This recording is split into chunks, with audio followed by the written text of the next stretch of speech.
Alors, je vais vous présenter dans cette vidéo les différents paramètres des articles. Donc, quand je suis sur tous les articles, donc j'ai ici les titres, auteur, catégorie, étiquette, donc ça on a vu. Très important, enfin très important.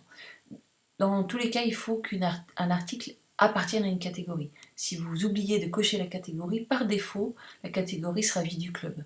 Par exemple, cet article qui a été envoyé via le formulaire est en mode brouillon, et il a la catégorie vie du club parce que c'est la catégorie par défaut. Donc si vous oubliez de mettre la catégorie, ça sera celle-ci qui s'affichera. Donc quand on va dans un article, voilà, l'article il est là.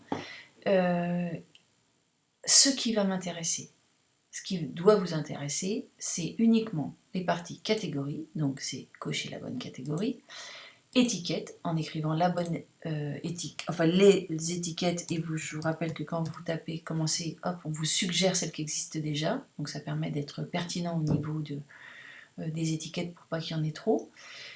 Et puis l'autre chose qui est importante, c'est l'image mise en avant. Donc quand vous allez recevoir l'article, ou quand vous allez créer un article, il n'y aura pas d'image mise en avant. Ça c'est important, cette image mise en avant, elle apparaît, par exemple, voilà, quand je suis dans le flux des articles là, c'est l'image qui apparaît ici. Quand je clique dans l'article, c'est elle qui s'affiche ici en grand. Et quand je suis sur la page d'accueil, c'est elle qui s'affiche ici. Donc, c'est important ou pas. C'est pas, non, enfin, je recommence. C'est pas indispensable. Ça met un peu d'animation sur la page d'accueil et dans la page des articles, mais c'est pas indispensable. C'est-à-dire qu'il vaut mieux pas d'image qu'une mauvaise image ou pas signifiante. Donc ça se fait ici, définir l'image mise en avant. Donc je peux téléverser ou chercher dans ma bibliothèque l'image que je veux utiliser.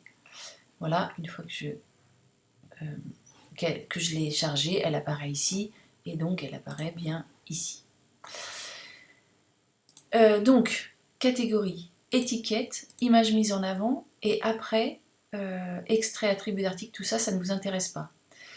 Post-expirator, ça sera uniquement pour les articles de la catégorie événements à venir, dont vous allez déterminer la date à laquelle vous voulez que cet article disparaisse. Donc, par défaut, quand vous arrivez sur un article, il est décoché. Pour lui donner une date d'expiration, il faut Enable Post Expiration. Et puis là, vous mettez la date à laquelle vous voulez que cet article expire. Vous pouvez déterminer il reste un brouillon ou s'il est carrément détruit, delete détruit, ou trash, c'est la corbeille. Donc brouillon, détruit ou corbeille. Ça vous déterminez. En fait, voilà, ça peut être tout le temps. Par défaut, il se mettra automatiquement sur draft, donc ça veut dire que vous le trouverez en mode brouillon, donc ça veut dire que quand vous allez dans tous les articles, vous pourrez vous après faire... enfin, ça peut garder une trace. Enfin, c'est vous vraiment à l'usage, vous voyez comment vous voulez fonctionner. Et puis autorisation, ça ne vous intéresse pas, parce que par défaut, autorisation gère le statut de licencié ou pas, et par défaut, c'est la catégorie qui le gère, donc vous n'avez pas à vous en occuper. Voilà donc tous les paramètres importants d'un article qu'il faut nécessairement renseigner.